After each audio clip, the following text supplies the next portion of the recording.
Merci beaucoup et merci aux organisatrices pour m'avoir invité à venir parler ici. Alors ma communication, je pense, sera un petit peu dans la continuité de ce qui vient d'être dit dans les deux communications précédentes, puisque je vais essayer de parler à la fois du point de vue du genre, du point de vue de ce qu'en pense l'auteur, ce qu'il considère de ce qu'est le genre, et du point de vue de la réception et des malentendus aussi que ça peut créer chez le public et ensuite chez la critique. Donc je voudrais commencer cette communication en parlant et en soulignant un paradoxe qui est représenté, me semble-t-il, par le romancier qu'est Robert Louis Stevenson, puisque Stevenson, c'est dans la mémoire collective, pour tout le monde, j'imagine, en premier, un des représentants de la division qui s'effectue dans le genre romanesque au XIXe siècle, puisqu'il incarne le roman d'aventure, L'île au trésor, c'est le prototype du roman d'aventure, ainsi qu'à un degré moindre, une certaine forme de roman historique, par des romans comme Le Maître de Ballantrae ou La Flèche Noire ou d'autres. Le contexte historique, culturel de l'époque l'explique largement. Stevenson écrit à une époque où la théorie littéraire anglo-saxonne, dans la lignée de Walter Scott, dont on a parlé tout à l'heure, s'organise plus que jamais autour de la séparation novel et romance. Répartition qui est comprise de manière différente d'ailleurs selon les écrivains, mais qui s'inscrit clairement dans le cadre d'une division polémique de la production romanesque. Et un peu malgré lui, même si il y a aussi contribué, Stevenson s'est retrouvé, on peut dire, presque embrigadé dans les théories du New Romance de l'époque, menées par Andrew Lang, qui était quelqu'un qui avait beaucoup lu Stevenson et qui l'admirait, avec qui il a beaucoup échangé. Mouvement qui s'opposait systématiquement au roman naturaliste, notamment, et qui mettait en valeur des sous-genres du roman, dont le roman d'aventure et le porte-étendard, et tout ça était avec des arrière-pensées politiques et culturelles. Et Stevenson a lui-même contribué à cet aspect polémique, à rentrer dans cette division en sous-genre, puisque Stevenson a très souvent pris à partie Zola dans ses articles, de manière parfois un petit peu sévère d'ailleurs. Sur la fin de sa vie, il est un peu revenu de cette attitude. Mais son attitude était beaucoup plus ambiguë que celle défendue par Andrew Lang, entre autres. Et c'est ce que je vais essayer de montrer en partie dans cette communication.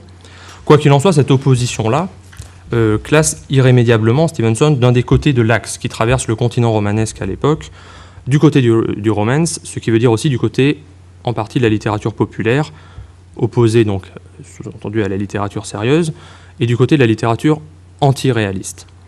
Du côté d'un roman, donc, qui assume et revendique son inscription dans des sous-genres codifiés, dans des sous-genres identifiés par le public. D'un autre côté, et c'est là le deuxième point du paradoxe, Stevenson, dès son tout premier essai de théorisation narrative, donc il est tout jeune, en 1874, il a 24 ans, il écrit un premier essai de théorisation qui s'appelle Victor Hugo's Romances, et il se met sous l'égide de Victor Hugo, et il défend une littérature qui veut dépasser les genres. Il prend parti pour une littérature du roman total, un dépassement définitif des genres, et il retrouve ici la vision téléologique des romantiques de Iéna, notamment, avec une ambition qu'il suivra toute sa vie au fil de ses essais, de sa production romanesque. Dépasser les genres, aller vers le roman total. Et c'est donc là, vous l'aurez compris, le paradoxe que je voudrais interroger. Comment comprendre cette sorte de schizophrénie apparente entre un souci permanent du genre, une manière de s'inscrire dans les sous-genres, et une ambition en même temps de le réaffirmer, de les dépasser?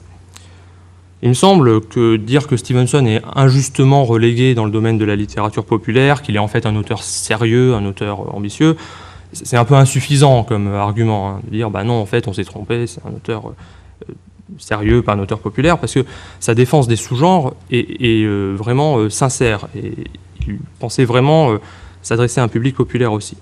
Et en fait, il me semble qu'il y a là une vraie théorie des genres romanesques, une théorie qui reproblématise les frontières que j'ai citées à l'instant, et qui peut nous permettre de comprendre, avec le recul théorique qui est le nôtre, l'importance qu'il a pu avoir pour la pratique générique d'auteurs qui l'ont par la suite admiré et pris pour modèle, puisque, comme vient de le dire Mathieu Le Tourneux, beaucoup d'auteurs l'ont pris pour modèle, Borges, Bioy Casares, Calvino, Nabokov et bien d'autres encore.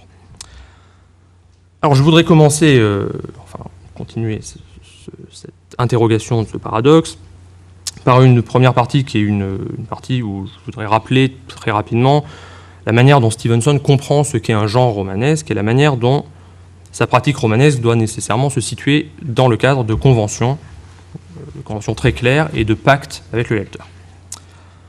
Au fondement de cette conception se trouve l'idée que la littérature doit proposer une forme précise, une forme cadrée, une forme conventionnelle, une forme qui diffère du chaos de la vie, justement parce qu'elle a une organisation, un modèle, une structure qui permet d'avoir un récit qui est ordonné. Qu'elle doit être en somme, et il le redira à plusieurs reprises, un objet artificiel. C'est la grande idée de Stevenson, la littérature comme objet artificiel, et en cela il s'oppose très clairement au modèle naturaliste zoolien, de la tranche de vie et du fait qu'on prend le récit à un moment au hasard et qu'on le finit aussi un peu au hasard. Donc le genre, au sens le plus strict du terme, c'est ce qui permet au mieux cette mise en forme. C'est le sujet d'un débat très célèbre dans l'histoire littéraire anglo-saxonne qui oppose Stevenson à Henry James en 1884 dans un essai célèbre de Stevenson qui s'appelle « Une humble remontrance », la remontrance étant à Henry James, remontrance très amicale. Stevenson et James vont devenir de très grands amis, même le meilleur ami de Stevenson. Et Stevenson reproche dans cet essai-là à James de dire que le roman doit imiter la vie. C'était la position de James. Stevenson lui dit non, le roman ne peut pas imiter la vie, ne doit pas imiter la vie. Et il s'en explique en disant, sans aucune ambiguïté, que le roman ne doit pas imiter la vie parce qu'il doit s'organiser en sous-genres qui offrent une géométrisation du réel. Là aussi, c'est un mot qu'il y a souvent chez lui, géométrisation du réel par le genre. Alors, c'est les textes que vous avez sur l'exemplier qu'on vous a distribué, c'est le premier texte. J'ai mis le texte à la fois en anglais et en français, je vais le lire en français, ça ira plus vite, ça m'évitera aussi de me ridiculiser avec mon accent. Donc le premier extrait, la vie de l'homme n'est pas le sujet des romans, mais le réservoir inépuisable d'où sont sélectionnés les sujets. Leurs noms sont légion, et pour chaque nouveau sujet, ici encore toute l'étendue du ciel me sépare de M. James, le véritable artiste changera sa méthode et son angle d'attaque. Ce qui dans un livre était une qualité deviendra dans un autre un défaut. Ce qui faisait la réussite d'un récit paraîtra dans le suivant inadéquat et ennuyeux. Chaque roman, chaque genre de roman existe en soi et pour soi. Donc vous voyez qu'ici Stevenson défend l'idée d'un rapport naturel entre le sujet du récit et la forme que prend ce récit. En d'autres termes, il estime qu'on ne peut raconter certains types de récits qu'en utilisant une forme précise, un genre précis, et que cette forme, et c'est ça qui est important, détermine l'effet qui est produit sur le lecteur. Donc quand il parle de méthode ou d'angle d'attaque, ce n'est qu'une autre manière de définir ces sous-genres, c'est class of novels, comme il le dit dans le texte original. Comprenons bien qu'il ne s'agit pas ici pour Stevenson seulement d'un jeu sur une tradition littéraire, ce n'est pas juste de la reproduction d'une traduction, une manière de reprendre des structures génériques déjà existantes. Dans son esprit, ces structures ont un sens parce qu'elles sont les garantes, encore une fois c'est la question de l'effet, de la portée qu'aura le récit sur le lecteur. Et elles supposent donc de s'adapter à l'esprit du temps, pour s'assurer de cette portée. Toujours dans le même essai, Stevenson, et c'est le deuxième texte, développe sa thèse de l'adaptation entre forme et récit à travers 3 exemples. Donc le deuxième extrait. Je prendrai comme exemple 3 genres principaux que l'on peut aisément distinguer. D'abord le roman d'aventure, qui fait appel à certaines tendances en l'homme, presque sensuelles et parfaitement illogiques. Deuxièmement, le roman de caractère, qui fait appel à notre intelligence des petites faiblesses humaines, de leurs mobiles divers et changeants.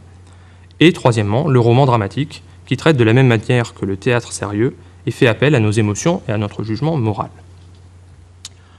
Stevenson explique dans la suite de l'essai plus précisément les caractéristiques de chaque genre. Il dit dans le roman d'aventure, par exemple, l'objectif est de rester au plus près possible des rêves d'un enfant, en jouant sur le danger, sur la succession des événements, sur les personnages prototypiques. Ça lui permet de se moquer gentiment aussi de Henry James, qui disait « mais c'est absurde de parler de rêve d'un enfant ». James disait « mais d'après M. Stevenson, l'enfant rêve de chercher un trésor, de trouver un trésor. Moi, j'ai jamais rêvé de ça ». Et Stevenson lui répond « ah bah oui, dans ce cas-là, M. James n'a jamais été un enfant, parce que tout enfant rêve de ça ». Bon, ça fait partie d'un jeu entre eux, et c'est pas du tout méchant, ça fait partie du jeu. James joue le sérieux, Stevenson joue celui qui aime rester enfant. Donc ça c'est pour le roman d'aventure. Le roman de caractère, à l'opposé, selon Stevenson, peut être statique, pas d'événement, puisqu'il s'intéresse avant tout à la psychologie des personnages, à leurs émotions, comme le fait Henry James. Stevenson prend comme exemple Henry James comme l'exemple même du roman de caractère. Et puis le roman dramatique est construit autour de la puissance des passions, à l'image du théâtre, quitte à mettre de côté, dit-il, la finesse de l'analyse psychologique. Cette tripartition n'est pas du tout exclusive, il le dit, il pourrait y en avoir d'autres. L'intérêt, c'est qu'elle repose sur la traduction d'un certain type d'attitude face à la vie. Bien exprimé dans la citation originale, donc dans la citation anglaise, par le verbe to appeal, l'idée, c'est que chaque genre s'adapte à une attitude face à la vie et exclut les autres. Donc c'est une manière de concevoir le genre par l'exclusion, par la sélection. C'est ce que Stevenson entend par sa fameuse affirmation, qui est restée très célèbre, selon laquelle l'art ne peut pas rivaliser avec la vie, c'est-à-dire qu'il ne peut pas traduire dans le même temps différentes appréhensions de la vie. Il doit au contraire développer chacune d'elles dans des formes qui leur sont adaptées.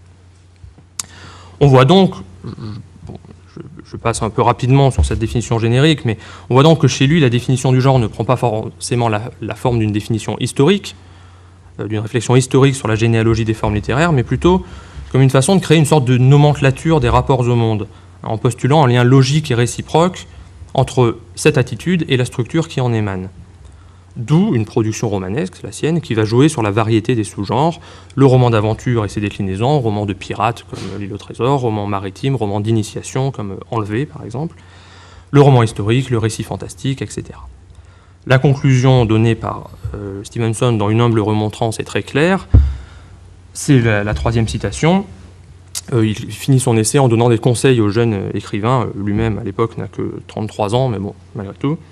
Que le jeune écrivain ne perde pas de vue le véritable fond du problème, son roman n'est pas une transcription de la vie, qui sera jugée sur son exactitude, mais une simplification de certains aspects de la vie, qui n'a d'autre critère de qualité que sa simplicité significative. Simplicité significative, expression que j'ai donc choisie pour donner le titre à cette communication, et qui, me semble-t-il, résume parfaitement cette conception du genre, basée sur l'effet, sur la sélection.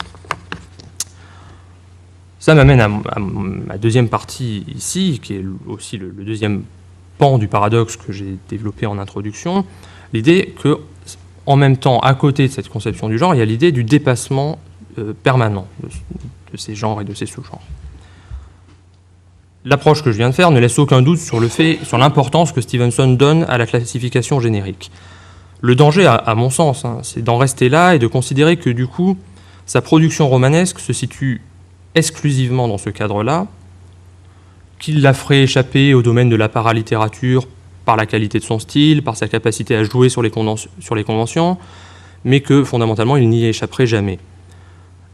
Pour bien comprendre les réserves que l'on peut opposer à une telle lecture, qui est pourtant très largement partagée, je voudrais partir d'un exemple qui est l'épilogue d'un des derniers romans écrits par Stevenson, qui s'appelle Le trafiquant d'épaves, enfin c'est la traduction française, roman paru en 1891, Stevenson est mort très jeune, en 1994, à 44 ans, donc c'est un de ses derniers romans, coécrit avec son fils adoptif Lloyd Osborne.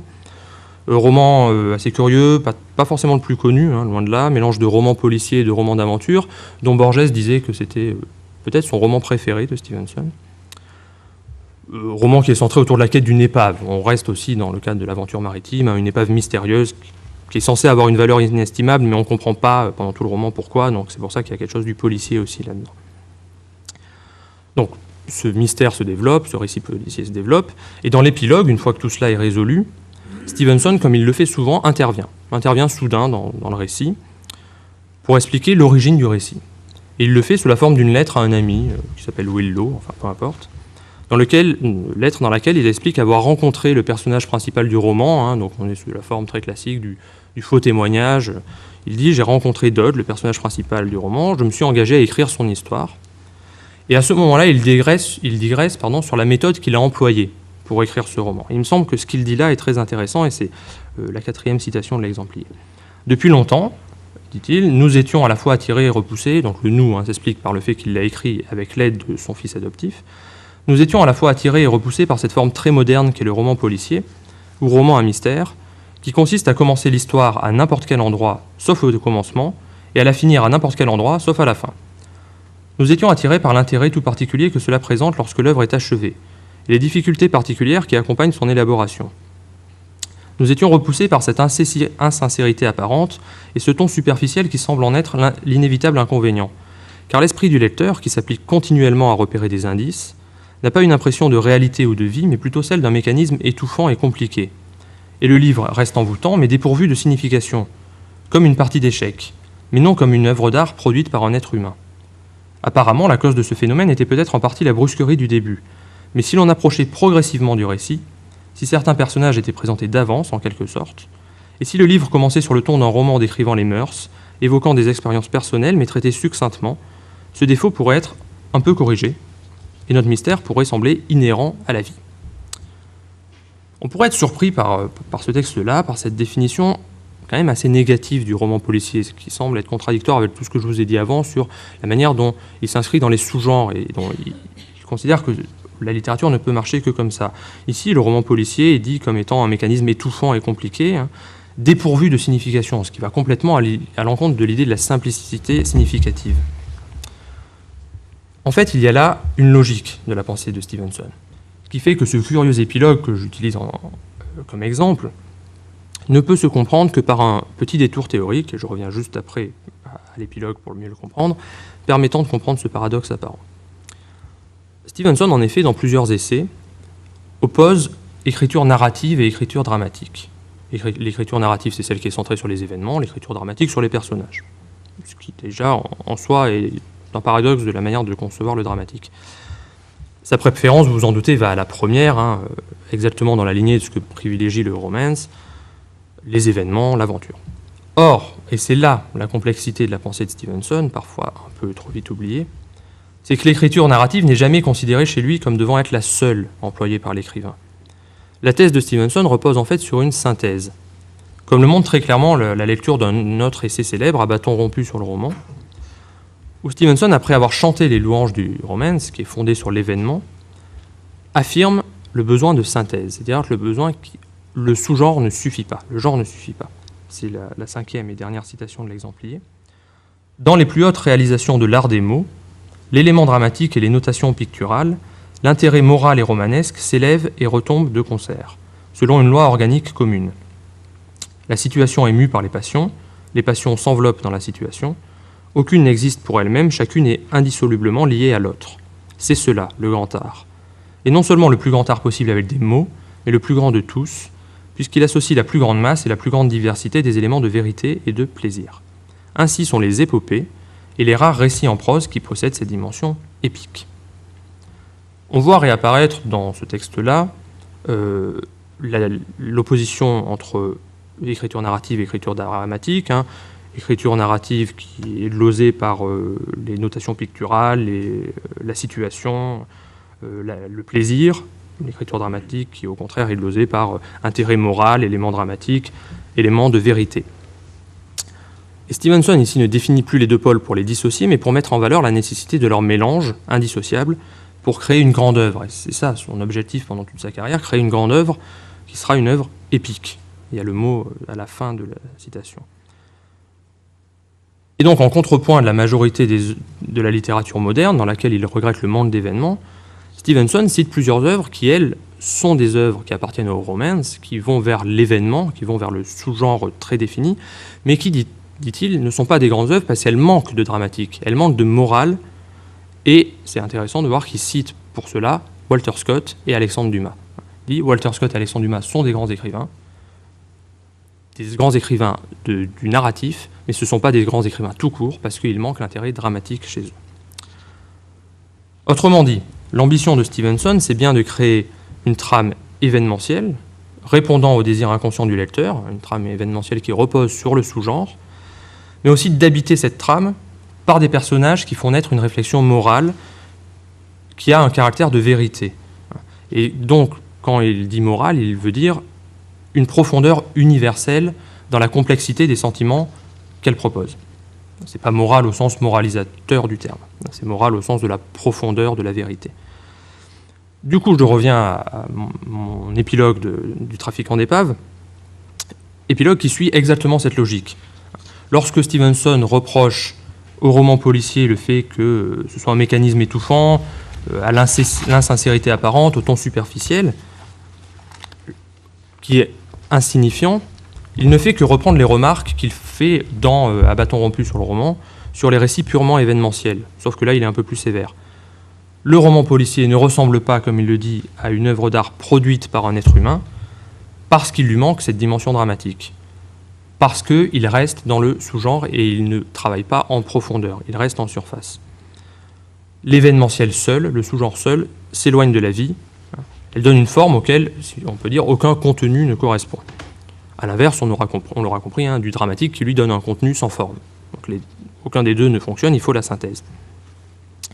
Par conséquent, la solution qui est adoptée par Stevenson dans Le trafiquant d'épaves, ce sera à intégrer au roman policier une sorte de très long prologue qui est beaucoup plus proche du roman d'apprentissage pour présenter les personnages. Prologue qui ressemble presque à du Balzac, dans le roman d'apprentissage, des personnages qui sont presque des Rastignac, pour chercher à pallier les déficiences dramatiques de la forme initiale, pour lui donner une plus grande épaisseur.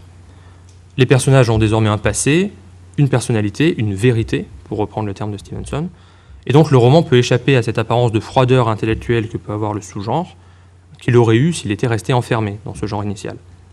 Donc dans cet épilogue-là, on a un manifeste pour le dépassement générique en profondeur. Dépassement générique en profondeur, tout en restant en surface dans le cadre du sous-genre annoncé. Ce qui m'amène à mon troisième point dans cette communication. Troisième point dans lequel je voudrais essayer de replacer en tout cas cette conception de la question générique dans une filiation historique et théorique plus large. Puisque contrairement à ce qu'on pourrait croire, Stevenson n'est pas, ou n'est pas seulement peut-être, faudrait-il dire, l'héritier de Scott ou de Dumas, le point d'aboutissement de la revalorisation du romance, le refondateur du roman d'aventure.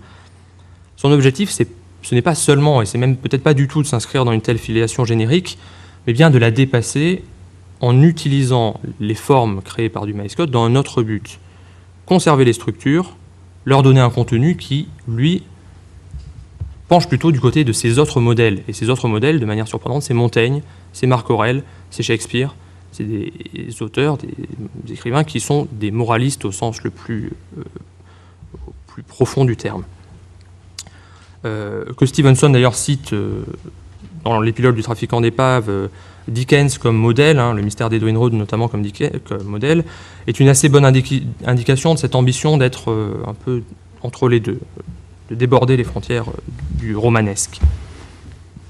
Donc, ambition qui a comme originalité première de lier deux pratiques littéraires a priori opposées, l'ambition moderne du dépassement des genres et l'utilisation des formes populaires du récit, qui, elles, sont marquées au contraire par des identités génériques très très stables. Opposition soulignée à plusieurs reprises dans la critique, par Jean-Marie Schaeffer notamment, et qui rappelle que Stevenson en fait, n'a pas le même point de départ que d'autres qu'on tend à classer plus volontiers dans les catégories modernistes ou postmodernistes par exemple. Son objectif, c'est bien d'utiliser la stabilité générique à son profit et non de l'évacuer par des phénomènes d'hybridation ou de parodie. En fait, du coup, sa stratégie peut paraître contradictoire, puisqu'il considère à la fois le genre comme une convention qui met en jeu un palette de lecture précis, qui fournit une structure préconstruite, et en même temps, il emprunte au modèle essentialiste, postulant l'évolution des genres sur un paradigme biologique, comme il le fait dans son essai sur Victor Hugo. Et comme les romantiques d'Iéna, comme Hegel, comme Hugo, Stevenson utilise une réflexion à trois termes. Le narratif, le dramatique, qu'il faut synthétiser par un mouvement dialectique pour arriver à l'épique, le troisième terme supérieur.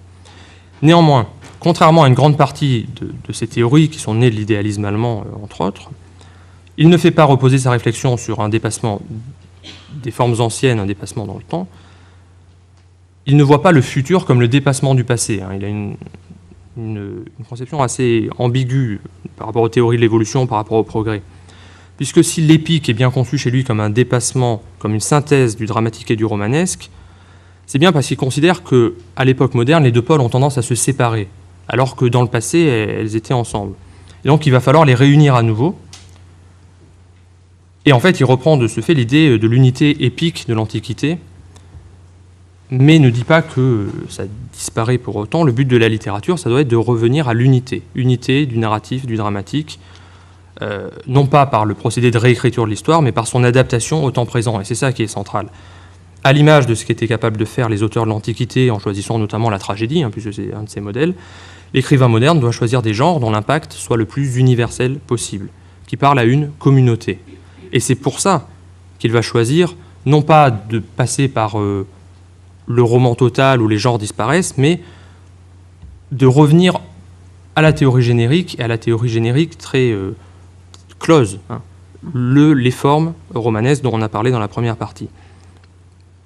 En étant persuadé que cette structure objective peut encore exister dans le monde moderne, Stevenson essaye de faire basculer l'épique dans le présent, non sans difficulté d'ailleurs, parce que la structure même sur laquelle il fonde ses espoirs, c'est celle de la littérature de genre, qui semble aller à l'inverse de cet objectif d'ambition, de sérieux.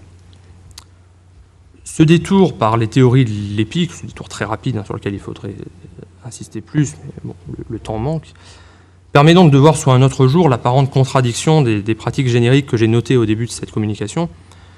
Il me semble qu'il faut la comprendre comme l'alliance de deux attitudes complémentaires envers ce qu'on appelle le genre, peut-être abusivement d'ailleurs. On trouve d'abord chez lui une vision essentialiste du phénomène littéraire censé rencontrer les aspirations du public à une époque donnée, et de ce fait atteindre un caractère universel, c'est ce qu'il appelle l'épique. Ce phénomène advient par l'unité générique, capable d'exprimer l'universel, et c'est ici qu'apparaît la deuxième attitude. Plutôt que d'inscrire cette vision essentialiste dans une téléologie historique déterminée, il l'adapte à la réalité historique et géographique, et cette adaptation passe par la question qui ne cesse de se poser, quelle est la meilleure forme pour parler à tout le monde, pour être épique, c'est-à-dire pour être universel? Et bien la meilleure forme, c'est celle qui va s'adapter au nouveau public de la fin du XIXe, c'est-à-dire les récits de genre. Et le lectorat, le pacte de lectorat le plus large possible. De sorte que la contestation des hiérarchies génériques et leur usage très large, qui va de la parodie à la relecture sérieuse, n'est pas à lire comme l'opposition d'une modernité romantique, postmoderne, ce qu'on veut, à un passé générique clos, qu'il s'agirait de dépasser. Elle est plutôt l'affirmation de la relativité des certitudes génériques, et donc de leur pouvoir. Car assumer l'identité générique comme il le fait, assumer de décrire du roman d'aventure, c'est refuser l'idée d'une littérature qui soit en dépassement constant de soi-même, dans le progrès permanent. C'est s'inscrire dans le flux continu de l'universel, en acceptant son mouvement, ses modifications à travers le temps, et, dit-il, le fait est que fin 19e, en Angleterre, en Écosse et ailleurs, c'est par la littérature de genre qu'on peut le mieux y arriver. Donc, l'expression simplicité significative que j'ai choisie pour donner son titre à cette communication peut, me semble-t-il, se lire autrement. La simplicité, c'est le cadre générique, le cadre des sous-genres, qui donne forme au récit. La signification, elle vient de cette capacité à inscrire dans ce cadre une profondeur, son propre dépassement, le propre dépassement du genre, qui ne relève plus du genre, mais de la littérature universelle. Et j'en arrive à ma conclusion. Pour dire que donc cette présentation a tenté, un peu rapidement, mais de résumer le plus efficacement possible, j'espère y être arrivé, l'ambition de Stevenson, de la resituer dans un contexte générique plus général. Que cette ambition a été une réussite, c'est une autre question, à laquelle il est difficile de répondre sans entrer dans un jugement subjectif, qui participe du fait, est-ce qu'on considère que Stevenson est un grand écrivain, est-ce qu'on considère que son ambition est plus grande que sa production, ça c'est à chacun de voir aussi. Mais il est assez clair, en tout cas j'en ai l'impression, que la postérité a eu tendance à ne garder du projet stevensonien que la partie la plus visible, et pour cause, celle de la défense des sous-genres populaires, et que sa réputation s'est en grande partie bâtie là-dessus. En cela, Stevenson est sans doute victime du succès de l'Île au trésor, qui n'est pas le roman le plus évident, il faut bien le dire, pour illustrer ses théories, et d'un contexte historique polémique, ce contexte historique polémique dont j'ai parlé au début. Une lutte qui est aussi celle qui oppose les tenants du naturalisme à leurs opposants.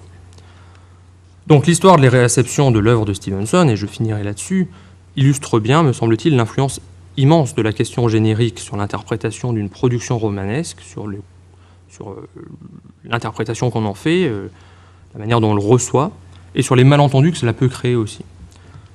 Certains auteurs, néanmoins, sont allés au-delà de ces malentendus, et pas des moindres, et du coup je conclurai sur les réflexions qui étaient celles du début, le fait que, par exemple, Borges, dans sa grande entreprise de bouleversement des hiérarchies génériques, se soit grandement inspiré de Stevenson, qui était l'un de ses modèles principaux, et sans doute le signe le plus clair de l'importance du projet stevensonien, si ce n'est de son œuvre. Voilà, je vous remercie.